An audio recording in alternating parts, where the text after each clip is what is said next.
votre vie sera remplie de différentes saisons. Il y aura la saison des bonnes promesses, la saison de l'espérance, la saison de la bénédiction, et il y aura la saison de l'épreuve. Il ne faut pas fuir cette saison-là aussi. Amen. Amen.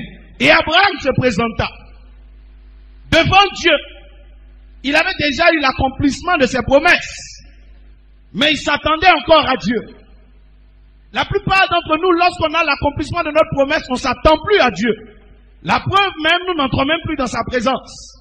Beaucoup ne viennent même plus vers lui. Abraham avait Isaac en sa possession. Abraham avait vu Isaac naître, mais il était toujours dans la présence de Dieu. Il dit, me voici encore. Alléluia. Je prie qu'au jour Dieu t'élèvera, que tu sois toujours dans sa présence. Au jour Dieu te bénira, que tu sois toujours dans sa présence. Au jour Dieu te répondra, que tu sois toujours dans sa présence. 17 ans après l'exaucement, Abraham est toujours à son poste, dans la présence de Dieu. 17 ans après l'exaucement, Abraham est toujours en train d'être attentif à la voix de Dieu. 17 ans après son exaucement, Abraham est toujours là où Dieu veut qu'il soit. Alléluia. Beaucoup d'entre nous, lorsqu'on est exaucé, c'est fini, on quitte notre poste spirituel. On ne nous trouve plus dans l'adoration, ni dans la louange, ni dans la prière, ni dans l'œuvre de Dieu, ni dans l'évangélisation, rien du tout. Parce que pour nous, on a achevé notre parcours. Dieu mit Abraham à l'épreuve.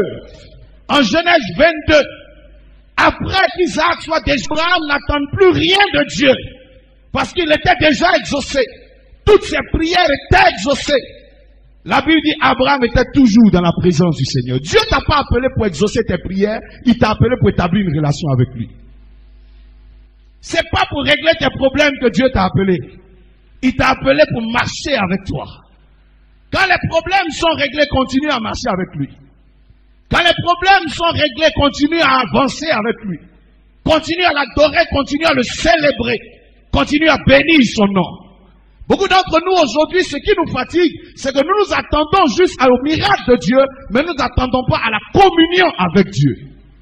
Tu es venu dans la présence de Dieu pour communier avec lui, pas pour recevoir un miracle de lui. Dis Amen. Dis avec moi, Seigneur, je suis ici pour communier avec toi, pour marcher avec toi, pour évoluer avec toi. Si tu me bénis, je te glorifierai. Et si tu ne me bénis pas, je te glorifierai quand même, mais tu me béniras.